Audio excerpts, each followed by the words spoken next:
I've been in the industry my whole career. And so I bring my industry expertise and understanding, how we make these products, how we bring them to market, how we get, regulatory clearances and get them reimbursed. And then how do they get integrated into, people's lives? And right now we're at the point where many of these technologies can be used by anybody, as opposed to maybe just 5 years ago, you had to go to your physician for something as simple as maybe blood pressure.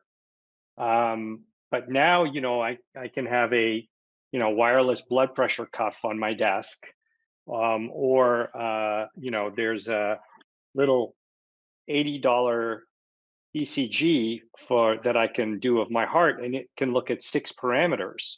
So what was, totally in the realm of you had to go into the ivory palace, you can actually do at home.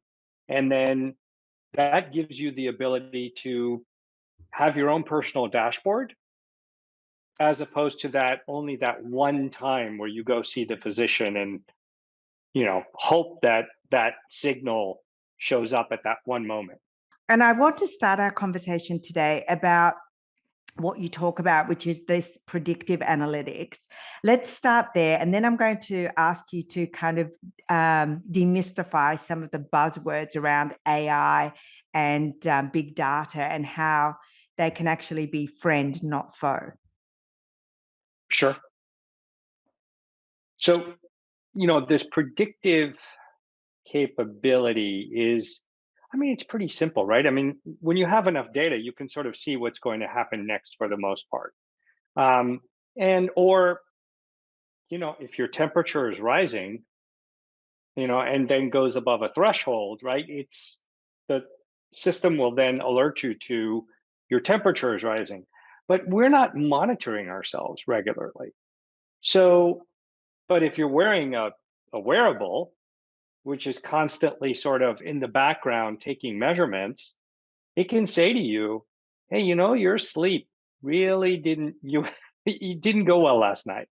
Um, you should not work out as hard today as you were maybe planning to mentally in your own mind." Um, so there are these systems out there that are monitoring you that can sort of alert you to what you may not, totally realize yourself. Um, I've talked to different individuals where they show that their temperature has been rising. And that was a way they could actually identify that they were getting sick before they actually manifested all the symptoms of getting sick. Because we don't feel sick until our temperature gets high enough that our body then reacts. A beautiful story. And I love the way that I read your book was fantastic, because I think whether you come to it from a science background or an absolute layperson, um, you story tell so well, and you bring into your book so many examples that we're familiar with, and so we really understand what you're talking about. And you gave an incredible story about the movie Moneyball, and you talked about Moneyball medicine. I'd love for you to just share a little bit of that story and how it relates to AI in health. So if and I would recommend that people see the movie if they don't want to read the book, right? Because Brad Pitt's in it, and it's Jonah Hill, and it is really a great movie. But the whole premise of the movie is all about how do we use data to analyze players in all different situations, their batting, their catching, etc., to then assemble a team that you may never even think about assembling, but in the end, the data shows that this team will perform admirably. And the Oakland A's went very far in that process. And if you look at, I think, almost any sports team now, they may have great scouts, but the data speaks for itself. And all the teams are using some level of data analytics to be able to pick the players and put them in the right positions. Um, the same thing goes if you take that same analogy and think about it from a medicinal or health perspective, right? The data itself sort of helps you optimize how you'll manage a patient, or the data around a patient indicate like an early onset of a disease. There are different systems now, let's say in a intensive care unit, where all the beeps and the boops and the sounds that are going on will alert a physician to say the patient in bed number 8 in the next 48 to 72 hours has a high probability of crashing. So you should do something now to intervene.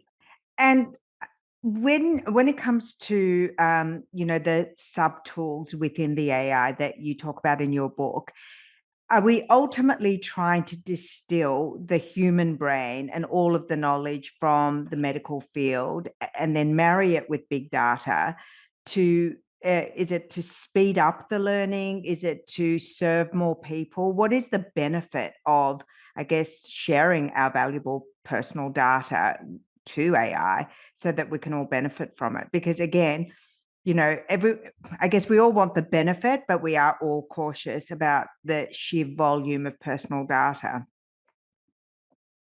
Yeah, well, it's all of the above.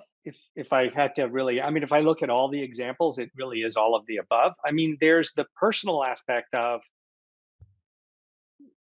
the artificial intelligence systems or software that I end up liking are the ones that translate the information into just, I get it. Like, I don't need to be a doctor to be able to understand that something is going on.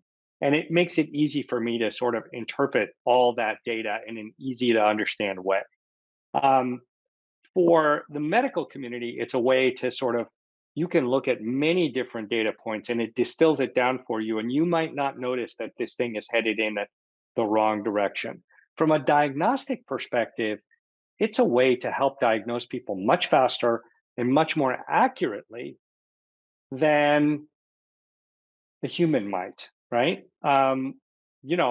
Humans get tired, right? We're There's all sorts fallible, of we things. make We're mistakes. I mean, fallible. It just, there's so many examples of medical errors from just the human fallibility, and we certainly saw that with the pandemic, with the overburdening of the healthcare sector. I'm sure that that would have hugely impacted accuracy and efficacy. yeah. And what you see is these technologies helping, right? Not replacing, but helping sort of identify things faster, more accurately, and in cahoots with like a human being to make that next level decision to be able to manage that patient better and get them a, say, more of a specific treatment that they would then benefit from. Or what my favorite part of this is the identification of disease before it fully manifests. So if I can see something happen before it, or starting to happen before it fully happens, maybe I can change its course. So, if we're talking about what's here now and what you would recommend to our audience, what are some of the things that we can and we should avail ourselves to immediately? What are some of the apps that you love? What are some of the health markers that you think we should be measuring and sharing with our medical practitioner, or just having for our own personal dashboards?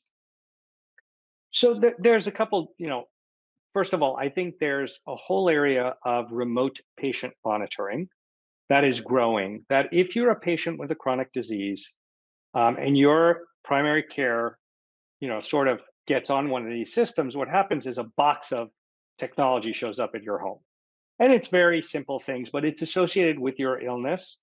And then every time you take a measurement, it will automatically show up in the physician's system. So you can get more, they'll be more up to date than waiting for you to go see them. So, I mean, I highly recommend that people should ask their physician if they're planning on going to a remote patient monitoring system.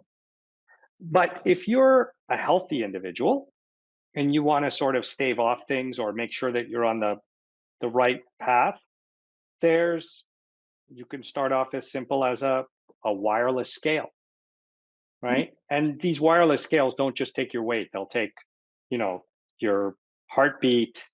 They might give you an idea of cardiac health, mine does, which is from a company called Withings.